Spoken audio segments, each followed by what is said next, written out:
तमिळनाडू विधानसभा निवडणुकीमध्ये थलपती विजय यांच्या पराक्रमाची चर्चा अजूनही सुरू आहे।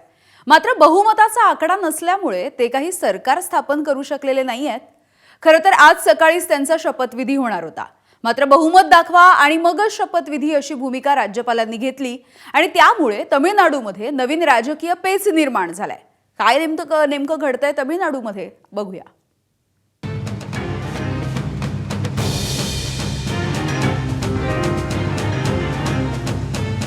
सुपरस्टार ते सुपर लीडर असा प्रवास केलेल्या थलपती विजय यांचा शपथविधी घटनात्मक वादात अडकलाय। खरं तर गुरुवारी सकाळी 10 वाजता हा सोहळा होणार होता, तशी तयारीही सुरू होती। मात्र राज्यपाल राजेंद्र आर्लेकर यांनी बहुमत सिद्ध करण्यासाठी पुरेशा आमदारांचा पाठिंबा नसल्याचं सांगत विजय यांना सत्ता स्थापनेचं निमंत्रण दिलं नाही। 234 सदस्य असलेल्या तामिळनाडू विधानसभेत बहुमताचा आकडा हा 118 आहे। विजय यांच्या तामिळ वेत्री कळघम पक्षाचे सर्वाधिक 108 आमदार निवडून आलेत, तर 5 आमदार असलेल्या काँग्रेसनं त्यांना बिनशर्त पाठिंबा दिलाय। त्यामुळे विजय यांच्याकडे 112 आमदारांचं संख्याबळ असलं तरी आणखी 6 मतांची जुळवाजुळव त्यांना करावी लागणार आहे।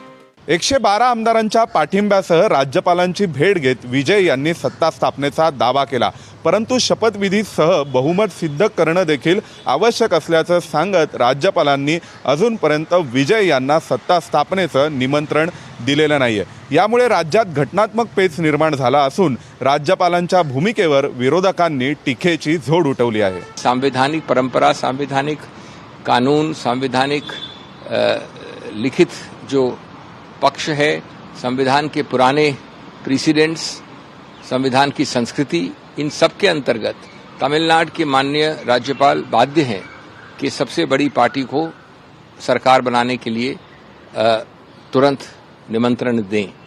ये हम सब जानते हैं कि यही स्थापित संवैधानिक पोजीशन है।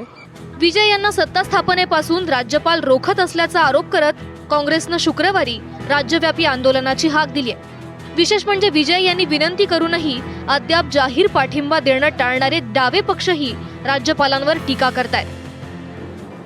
Tamil Vetri Kazhagam and its leader Mr. Vijay, who have been voted as the single largest party by popular verdict, why he is not being called upon to stake his claim and take oaths? Then reasonable time can be given to prove his majority on the floor of the house. माकपनं पाठिंब्याबाबत अद्याप भूमिका जाहीर केली नसताना भारतीय communist पार्टीनं शुक्रवारी तातडीची बैठक बोलावली आहे। अभिनेता ते नेता असा प्रवास करण्याच्या प्रयत्नात असलेल्या कमल हसन यांनीही या वादात उडी घेतली आहे। विजय यांना सरकार स्थापन करण्यासाठी आमंत्रित न करणं हे तामिळनाडूच्या जनतेनं दिलेल्या जनादेशाचा अपमान करण्यासारखं आहे। 233 निवडून आलेले सदस्य अद्याप आपल्या पदाची शपथ घेऊ शकलेले नाहीयेत। हा राज्याचा अपमान आहे, हा लोकशाहीलाच धक्का आहे, अशी एक्स पोस्ट हसन यांनी केली आहे। एनडीएला सत्तेपासून दूर ठेवण्याचा आटोकाट प्रयत्न काँग्रेसकडून सुरू असला तरी त्याला अद्याप यश आलेलं नाहीये। त्याचवेळी एनडीएचा तमिळनाडूतला मोठा घटक पक्ष असलेल्या AIADMK मध्ये विजय यांच्या पाठिंब्यावरून 2 मतप्रवाह आहेत।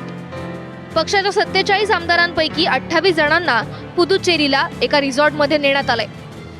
विजय यांना पाठिंब्यासाठी आग्रही असलेले माजी मंत्री CV षण्मुगम यांनी ही जमवाजमव केली आहे। OS मणियन, थलावई सुंदरम हे ज्येष्ठ नेतेही त्यांच्यासोबत आहेत, तर पक्षाचे उपमहासचिव KP मुनुसामी यांनी मात्र पाठिंब्याचा स्पष्ट शब्दात इन्कार केलाय।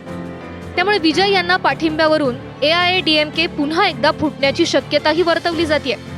या घडामोडींच्या पार्श्वभूमीवर थलपती विजय यांनी गुरुवारी पुन्हा राजभवन गाठलं आणि सत्ता स्थापनेचा दावा केला। राज्यपाल आर्लेकर यांनीही आपल्या भूमिकेवर ठाम राहत विजय यांना कागदोपत्री बहुमत दाखवण्यास सांगितलं। विरोधक म्हणतात तसं सर्वात मोठ्या पक्षाला राज्यपालांनी आमंत्रित करावं लागतं की स्थिर सरकारच्या दृष्टीनं राज्यपालांची बहुमताची खातरजमा करणं योग्य आहे? यावर कायदेतज्ञ काय सांगतात ते ऐकूया।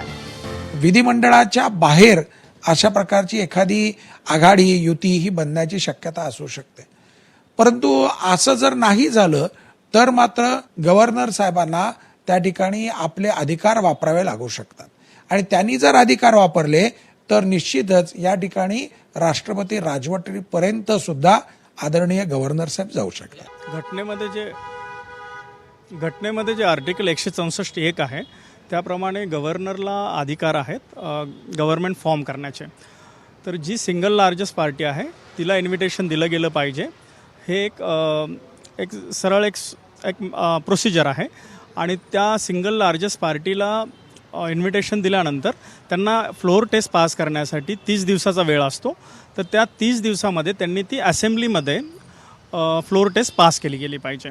तर गव्हर्नरने जी सिंगल लार्जेस्ट पार्टी आहे तिला इन्व्हिटेशन देऊन गव्हर्नमेंट फॉर्म करण्यासाठी सांगितलं पाहिजे किंवा एक इन्व्हिटेशन दिलं पाहिजे.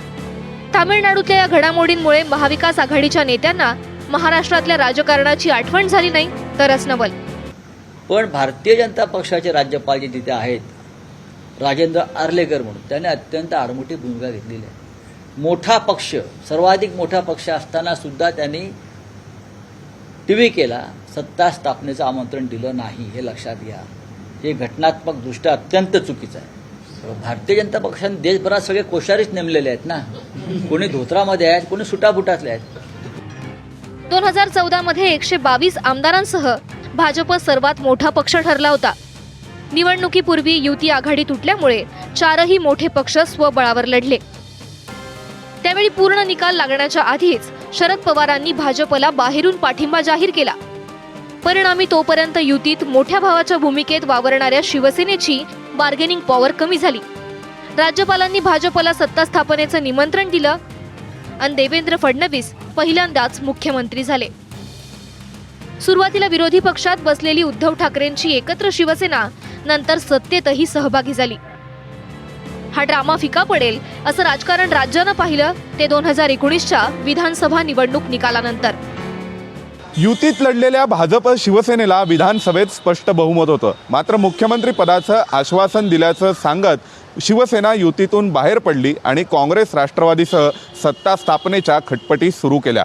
एक दिवस सकाळी अचानक राज्यपाल भगतसिंग कोश्यारींनी देवेंद्र फडणवीसांना मुख्यमंत्रीपदाची तर अजित पवारांना उपमुख्यमंत्रीपदाची शपथ दिली. मात्र 2च दिवसात परिस्थिती बदलली. सर्वोच्च न्यायालयाने तातडीने बहुमत सिद्ध करायला सांगितलं आणि त्यानंतर अजितदादा स्वगृही परतले. अखेर तत्कालीन राज्यपाल भगतसिंग कोश्यारी यांनी महाविकास आघाडीला सत्ता स्थापनेचं निमंत्रण दिलं. उद्धव ठाकरे मुख्यमंत्री झाले. विजय यांनी शपथविधीसाठी काढलेला 7 तारखेचा मुहूर्त गोट सिनेमातल्या त्यांच्या कारच्या नंबर प्लेटमुळे चर्चेत आला होता. मात्र राज्यपाल मागे हटायला अजिबात तयार नसल्यामुळे हा मुहूर्त हुकलाय. आता विजय यांच्या समोर 3 पर्याय आहेत. एकतर मुस्लिम लीग आणि डाव्या पक्षांची समजूत घालून त्यांच्याकडून पाठिंब्याचं पत्र मिळवणं, AIADMK मध्ये पाठिंब्यासाठी उत्सुक नसलेल्यांची मनधरणी करणं, किंवा शेवटचा पर्याय म्हणजे जयललिता यांच्या पक्षात आणखी एक मोठी फूट पाडून सत्ता सोपान चढणं. आता यातला कोणता पर्याय विजय यांना तामिळनाडूचा थलपती करतो ते पाहायचंय. ब्युरो रिपोर्ट, ABP माझा.